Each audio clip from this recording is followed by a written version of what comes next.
He comes from up there on the Highlands of Scotland.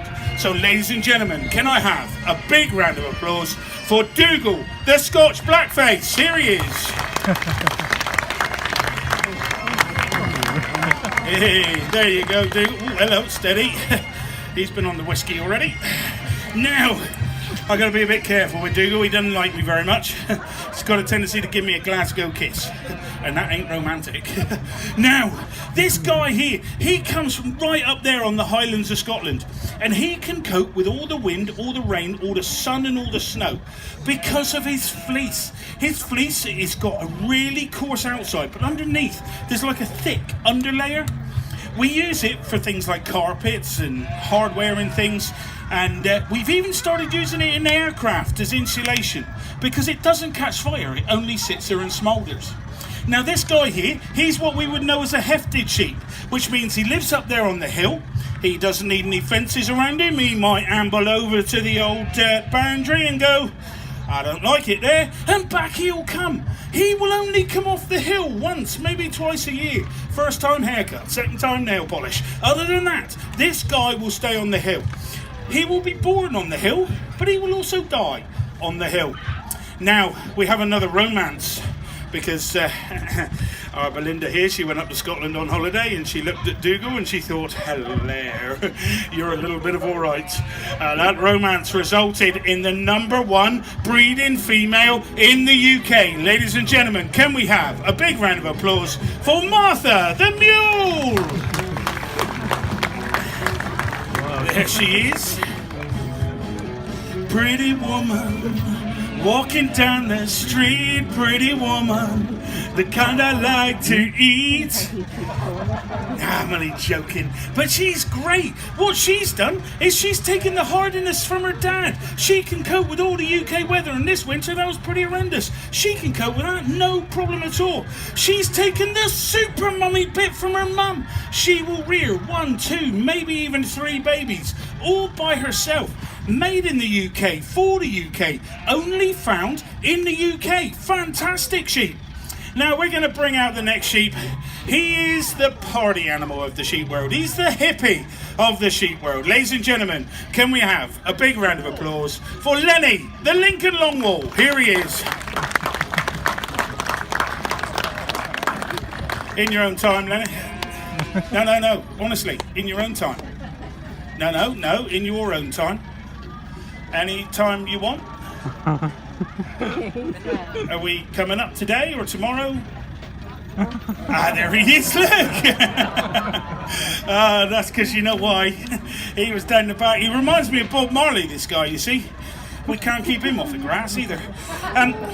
Now, this guy here, he's got about 12 inches of length of wool, or what we would know as staple of wool, on the top of his head. The longest recorded staple of wool in Lincolnshire Longwool was 35 inches.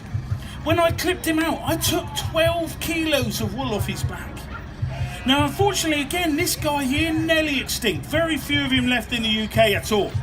And you might wonder why when he's got all that wool. Well, about 15 years ago, the bottom fell out the wool market. Farmers went away from the wool breeds. They went over to the meat breeds.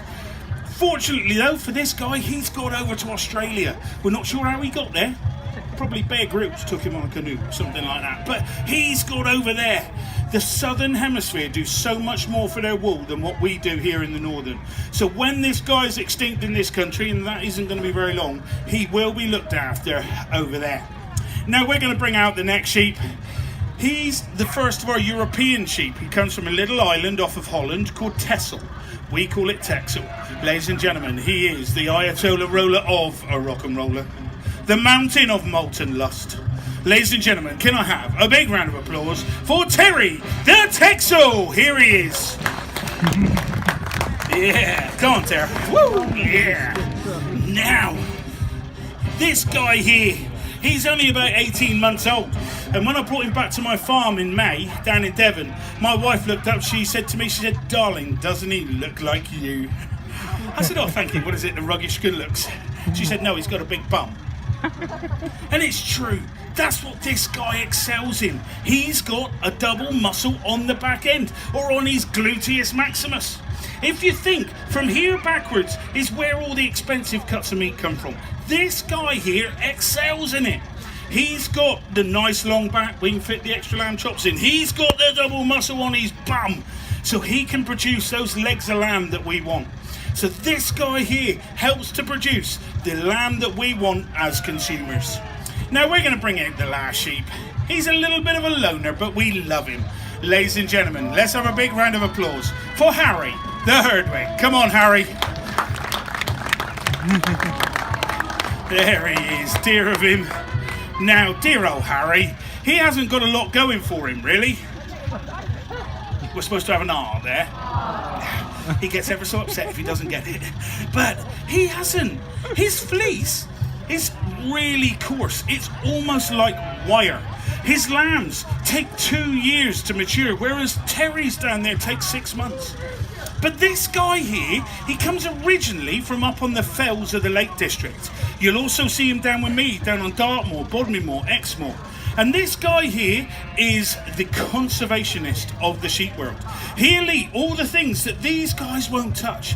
He'll eat things like ferns, brambles, heather, bracken, things like that. And he will keep those areas of outstanding beauty looking the way we want them to look.